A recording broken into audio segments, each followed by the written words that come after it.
I got something to say. I feel like we've been in this industry for a very long time, and I just want to say, like, this is not a team. This is a competition. Like, Igona one is every man for themselves. You know? Okay, go again. Igona one is every man for themselves. Igona. Girl, I don't know. Whatever. Everything. Get a pitch right. I did the hoops lah. The hoops. But I can do a Park Bomb impersonation though. Ow. Hey, do you know that she met the Malaysian one? The Daisy girl. Yeah. Okay, sorry. Daisy gorgeous. I'm so sorry. We keep digressing every time we do an intro. But okay. that portion was actually a little bit of a teaser into this episode lah. So welcome to Kpop. Why you never join? Okay, ready. This is the competition. Okay. For the next podcaster. Okay. 1, 2, 3. Welcome to Kpop Kaypohs. I'm Ashi. And I'm Martin. And today we'll be the host for this episode. Period.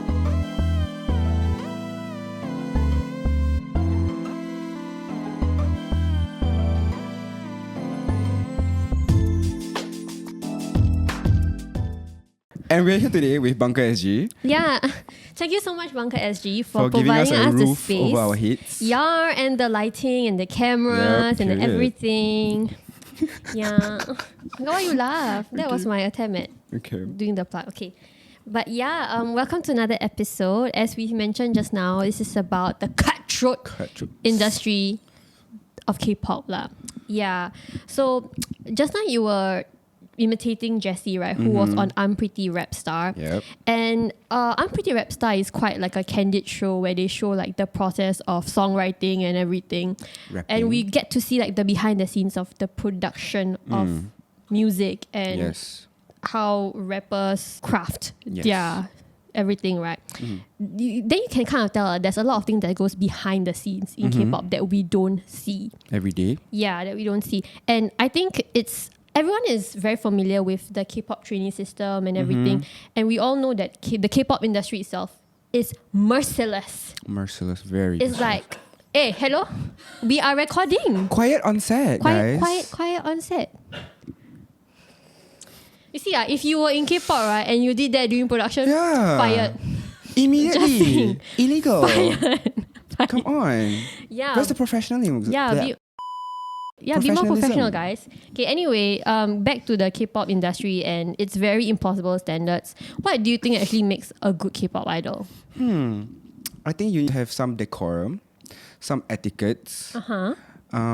Basically, just become Jang Woo-young. I love her so much. Hey, sorry guys, but I'm like she's the only standard, babe. I am a avid follower of Woon-youngism, and I think you know what Woon-youngism is, right? But I feel like my whole personality is also crafted around Jang Woon-young, and I totally agree with you. She is literally a perfect idol in terms of like visuals, in terms of like talent. Even though some people say she's not talented.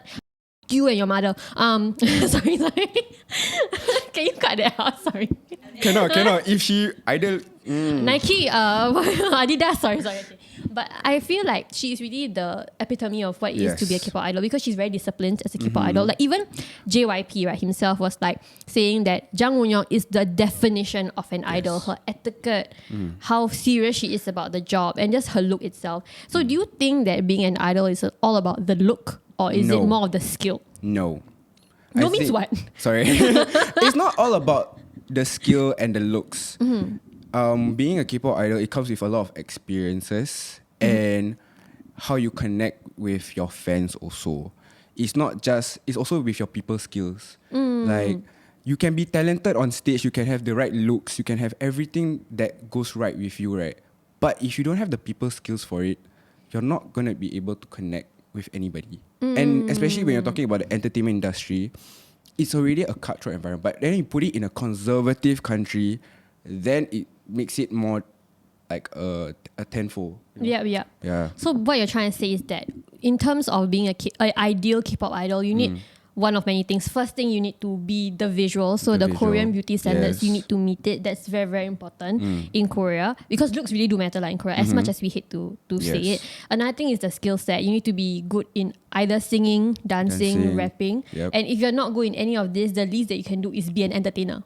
right? That's what you're saying, right? Yeah. And then the last part is just the star quality, the ability to connect to people and the ability to be likable on screen. Yes. So you will say that these three are like the important things that you need to have as an idol. Okay. So when you say about that, right, I can't help but think like, oh my god, that's all Jang Won-young. She's really, really the epitome of a very good idol. But hot take, is there an idol that you feel is a little bit overrated? Like they don't have much of these three qualities, but they are so popular.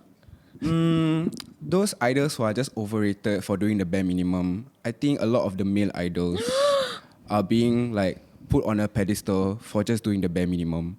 It's like, bro, you're just flashing out your it's like there's nothing. Like, give us nothing, babe. Like, you need to do more. You know? Okay, but if I make any sense lah. No, but I do agree with you in terms of like the expectations of like female idols versus male idols. There is a very different treatment towards them, especially in like the Korean netizen scene. Okay, for an example I can think of is like male idol Cha Eun-woo. Like, he's known for his very strong facial features. Yep. And like we all know that he's a good singer, but a lot of his face can appear very dead. So as like him acting in dramas lah. Yeah. Okay. Yeah. I've heard of that take also, that a lot of people feel like he's just like a pretty face, and the reason why that he gets a lot of roles is because he has what is called is pretty privileged lah. And I don't want to say anything about that because I do personally like Cha Eun-woo, but I totally agree with your point that male idols get away with a lot of things that female idols don't get away with. For example, right, if a female and a male idol have a bad day, right, and then they try to perform on stage, right, you will see a lot more flack given to the female idol idols, compared to the male idol. And I don't want to bring up like fandom names lah, but for example, I'm going to bring up Les Seraphim and Park Jimin. Is that his name? Park Jimin. Jimin. BTS. Oh, yeah. okay. So for example, right, Les Seraphim got a lot of hate for their encore stages because they're, let's be honest, they're not the strongest singers, and they're really relying on Chaewon and Eugene at this point to carry them vocally lah, because RIP Garam has left. But when you compare the amount of hate that they got, right, to like Jimin of BTS who did an encore stage and did not do well, right, the way people were treating it was very different. The hate for Les Seraphim till this day, right, you will always see hate for them. They release crazy, people are like, oh my god, they released an easy song to sing because they're not talented. But then we have people like Jimin, right, who he has a lot of moments where he didn't do well vocally at award shows and encore stage, right? But there's always a reason that he's not doing well. They're like, oh, he's always sick. Like a benefit of the doubt. Like then they're like, guys, BTS is being so overworked. Obviously, they don't have time to train vocally and whatnot. But it's the same type of empathy that you don't see in female idols. So I feel, right, as much as this is a cutthroat industry, it is like 5 times harder for like female idols. That's why I also noticed with like Jang Won-young, she's one of the most overworked idols in this industry nowadays. And then like we're seeing her on like back to back doing hosting gigs, and like she's with the group, and then like where have we seen another male idol being this overworked, or to the point where his body, like you can literally see the body is like the change in their how they look is you can see the difference. It's just very scary. But I would say that if you want to have a male equivalent to it, I would say like BTS Jungkook. Because now BTS, all of them going to army, right? Then like hype is probably like, where are we going to get the money from, right? So they're really like trying to wring Jungkook dry by have him releasing like as many English songs as possible. And he's freaking overworked. And I think Jungkook, right, is a very good example of a very hardworking idol also. Because I feel like no matter how many years he has been in the industry, he continues to work on his skill set. He improves his image over time, and as much as possible also, he tries to push out music that is not the norm for his group. And so I do feel that, you know, where credit is due, I'll give it lah. But in general, I still feel like girl groups have to work so much harder to get the validation, and this is even more apparent in like dating scandals. Like for example, let's bring up Jennie and Taehyung. Okay, that one not confirmed. That was alleged rumors. Alleged, but it's a good example already. Yes, it's a good example. Like the minute that dating scandal came out, right? Where do you think the hatred falls the most? Jennie, of course. Right. And like with her career and stuff, like you see her on like Western media also. Like she's also getting a lot of hate, a lot of like pressure from just like appearing in a drama. Like in a like weekend drama. And then like a lot of it just a lot of fire was towards her. Yeah, at the same time, right? Yeah, because like basically with the whole Jennie and Taehyung thing, it's not even confirmed, right? But people were already putting the blame on Jennie. Jumping on the like whole hate train and everything. Yeah. And both sides haven't said anything, but I think Jennie really took the brunt of everything. Because with the whole being sexualized in the HBO thing, and then there's the dating scandal, and then just in general Jennie's lazy dancing, which is another podcast episode another MO for her. Yeah, but I feel like it's so hard to be an idol. But like when you think about it, right, like when you get a lot of hate, right, do you feel like you want to do your job better? It's like, for example, you go to work, right, and then your boss is like, bitch, you really suck at your work.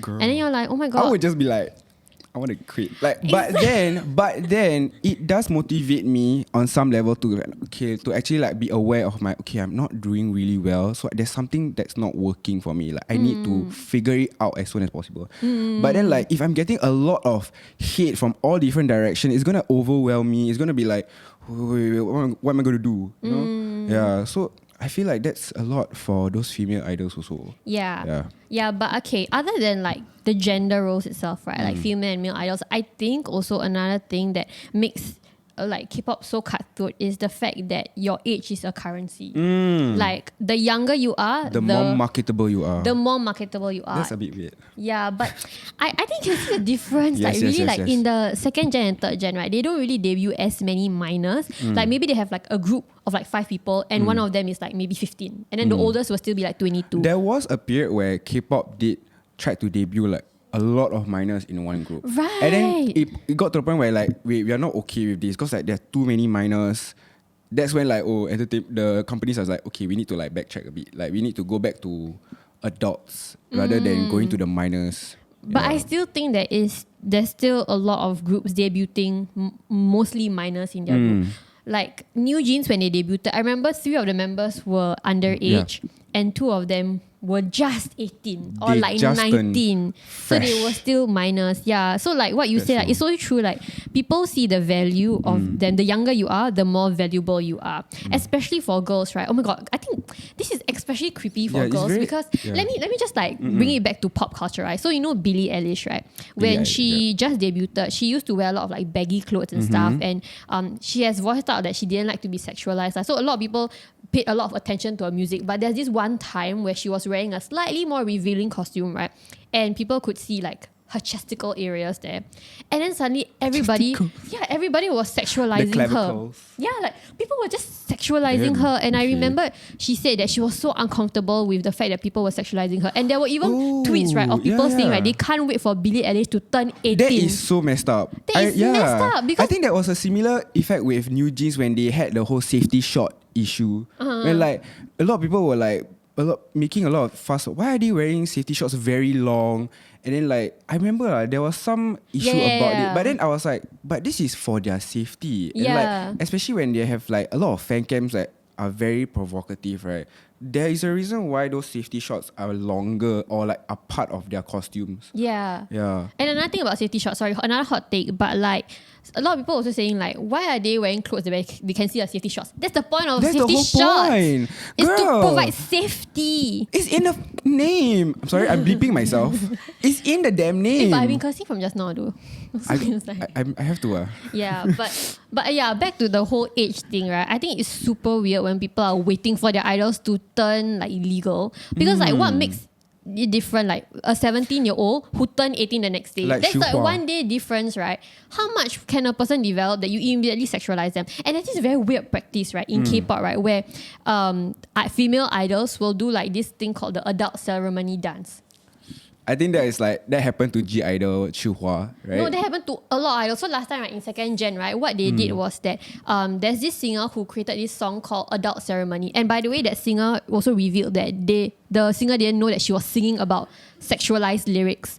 So firstly, the singer wasn't consented and fully aware of what she was singing about. But also idols who turn legal will perform this song called Adult Ceremony. And they'll be dressed up in like this tight-fitting like dress with a slit, right? And then they will perform a very provocative like dance. It's like their initiation to the... Oh my god. It's literally an initiation to a cult. It's literally an initiation, right? For them to be sexualized, really like, oh, I'm legal already, you can like view me as a woman. But I think when you talk about that, there's also like, they try to market it as like, oh, they're taking like control back of their body image. That's the whole point of I think that that's what they try to market is. Yeah. But like we do see the contextual clues, like this is an initiation for like predators to like say, oh, he legal already. Yeah. Like, it's kind of messed up actually when you think about it. I mean, okay, I understand the fact that like it could be empowerment to them also, but for a lot of these idols, they're so young, like they cannot discern for themselves what is empowerment and what is sexualization. Yeah. So that's why it's very difficult. It's a very difficult path to venture into. Touching back again on like the age thing also, I realized also that K-pop companies do it to their own groups when they realize that all of their members have turned legal.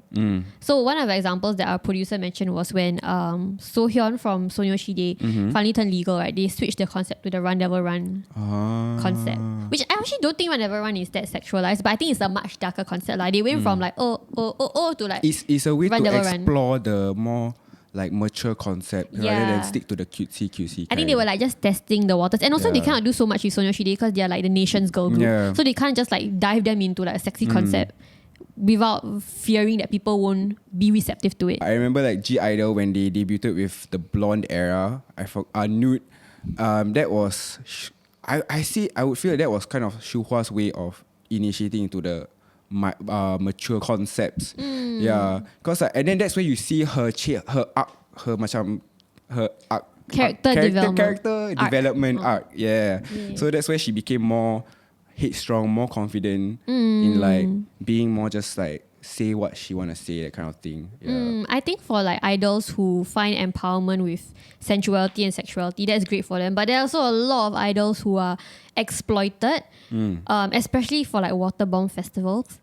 Like they really exploit their most voluptuous and the most messed up kind of marketing. Like if I'm not wrong, I've forgotten what's that group called. One of the girls, she's like gifted in the chesticle area, and then they actually like made her wear the most revealing bikini because it's waterborne, and it's really sad that you see this happen without their consent. Or without like their consult, like can so for viewers who don't know what Waterbomb Festival is, it's basically just a K-pop festival where water is just being thrown everywhere. Yeah, they shoot water at you on stage. Idols are like wearing like water guns, shooting at the audience. Like I shouldn't be doing that pose, but they were shooting the water, just to make everybody wet. And then sometimes they kind of give female idols bikinis, and then they make them wear white shirts because when the water. You get the gist lah. It's just a whole. And it's not only female idols, even the male idols, they'll go topless, for example. And it's just a big sexualizing It's made for the female and male gaze. Yeah, it's literally made because they know that people they will get hyped from these kind of things. Yeah. But back to like the entertainment companies and how they like decide when to switch concepts, right? I think entertainment companies play a very big part into why this whole K-pop industry is so cutthroat. But do you think that where you come from, like which entertainment company you come from, matters? I think if back in the 2010s, I think it matters. Like I remember when SM, JYP and YG, they had very distinct concepts for all of their groups. So YG was more for the mature concepts. JYP was more in the middle of like hip hop and like kind of that cutesy vibe. And then SM is known for their poster girl, poster boy kind of concept. So we see the difference in like how the groups are being marketed and also what songs they release and the kind of concepts they have lah. I think back then it plays a part. I think now with like the how progressive idols can have a say in what they want to produce, right? I think it's just like the idols also have a part. More self-produced idols are coming up. But I think other than just like the production of everything also, I think your company plays a big part when it comes to like promotions. Because obviously if your company is bigger, they have more networks, and they also have more money to push out like your songs and to promote you better. So they can send you to variety shows, they can send you to perform to more music shows, they can send you to like to dance studios and stuff like that to collaborate and whatnot. But then also there's a sad part where some groups get kind of forgotten by their own companies. Yeah, that's true. They become like not as marketable as they are now. But I think that's the sad thing about K-pop. Like, you can't help it. K-pop is like a business. So if you're putting in money for a group, right, and then not giving you back money, right, then you have no reason to invest in it, lah. So it's like that. That's the part and parcel of. Yeah. Like, you can have a great contract for like 5 years, but then during those 5 years, how is your career as a K-pop idol? You know, like, you can suddenly just like have a good year, and suddenly the next year you're just like nowhere to be seen. Like, some groups, they just don't even promote anymore just because they had one hit, right, and then suddenly just like Momoland. Yeah, and I think also with a lot of small agencies like Momoland's agency, right, is that if they don't get the hype right, they don't get slots into like the music shows because they just can't afford it. Because you have to pay to get on the show. And even then, right, you earn only like $35. Sorry, do y'all see that one thing? Daisy, right? I don't know, but they said that you earn $35 from performing at a music show, which is ridiculous also. Like, because a lot of the money goes to paying their travel, their like housing, everything from like, a lot of the money goes to other things except the idol. Yeah, so if you're a small company, right, you really cannot reap the benefits of having a lot of budget. So that's why you don't see smaller companies getting as many opportunities, and it becomes very competitive. So you're really hoping for like a one-hit wonder for you to fund your next comeback. That's like how tight the whole competition is. I think on the flip side also, right, like, we have big companies who can send their idols to big events like Coachella or the so it's more harder for those smaller companies, right? Lollapalooza. Like, they send new jeans to Lollapalooza. What she said. So I think that's the perks of being in a big company, because you can be represented on a national scale. Like, you will never ever see Momoland be sent to Coachella. Yeah. Even like recently, Baby Monster was performing for F1. Yeah. So I really think like that's the perks of being in a big like company, a rookie group. Yeah, but they are very popular though. So that's the difference, lah. So I think another thing also is like, even as a trainee, right, when you're in these big companies, you get more resources, you get more opportunities to better your skills. Yep. And it's something that smaller companies cannot provide. Yeah. So what are some of the hot takes that you have about this cutthroat environment? Like, in general? Yeah. For me, my hot take is that, honestly, I don't care much about idols singing live in music shows.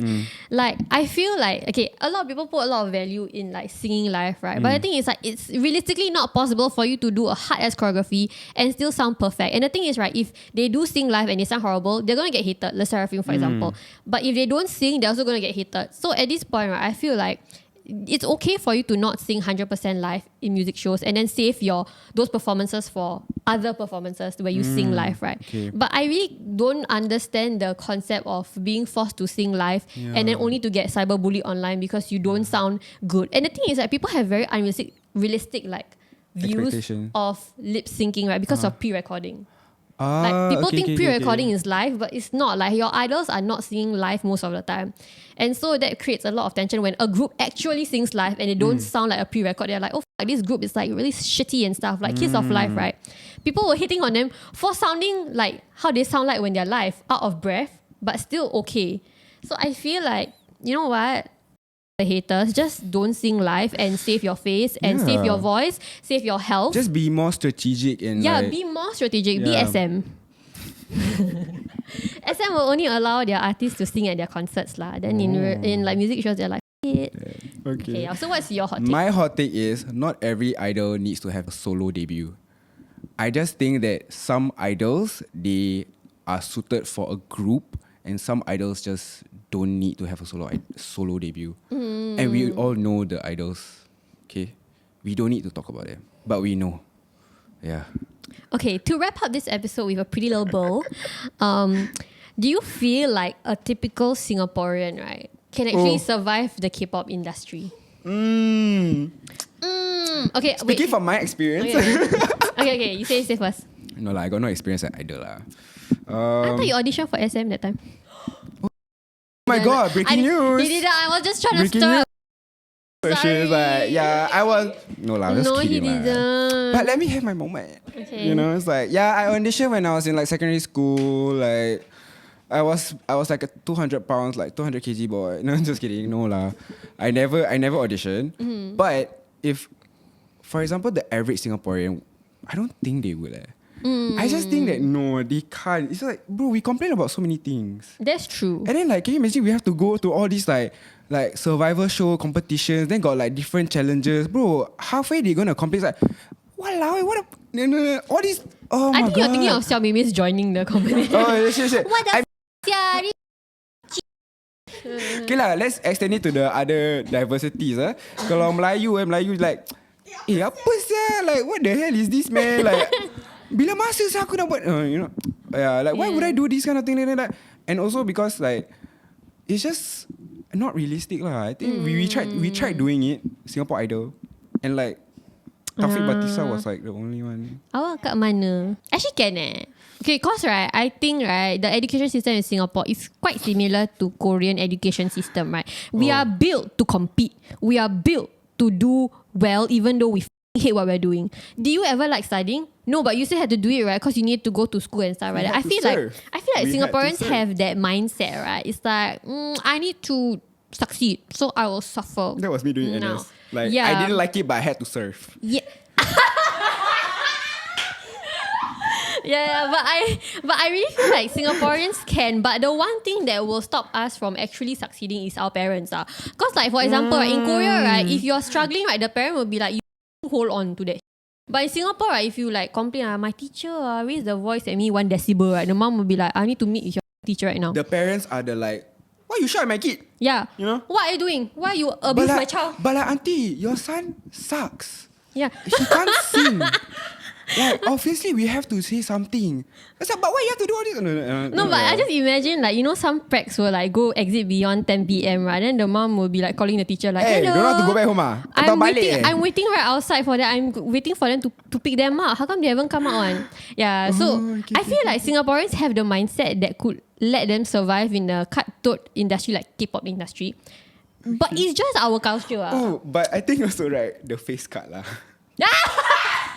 There's surgery, don't have to worry. No lah, but like the main point of you like able to be to be an idol is like you need to have the face cut ma. And then like Singapore macam, I cannot say much about my own face. Just get a hype. Like, no, just get a hype nose or go to SM, right? You're set for life already. Hype nose and a hype teeth. No, I hate veneers. It's disgusting. But it's an initiation. Yeah, but anyway, I feel like all in all, I feel like Singaporeans can lah. Just can. Maybe not a part of our culture lah to do so. Do you feel like with this cutthroat industry, right, it will have a long-lasting effect on idols in the long run? I would say yes, like effect positively. I think like with the new generations, there's going to be new, a lot of new ideas, a lot of new ways of being a next generation of K-pop idols. And I think that over time, the management is going to change. Like the generations, people are going to change their mind. People are going to change their views on things. So it's not always going to be a very like, maybe one day you might not know, you'll be more inclusive. Maybe so you see like a plus size idol. Yeah, I don't think so. I'm so sorry. Girl, we don't talk about Super Junior here. Yeah, we don't talk about old people. Like I think there will be a time where people will just be more inclusive lah. Yeah, I feel it like won't be so cutthroat at the end of the day. I actually feel like it will be more cutthroat in the future. Like, I'm so sorry, but it seems like the idols nowadays are even more manufactured than they ever been before. But at this rate, right, we're gonna burn out so many of our K idols.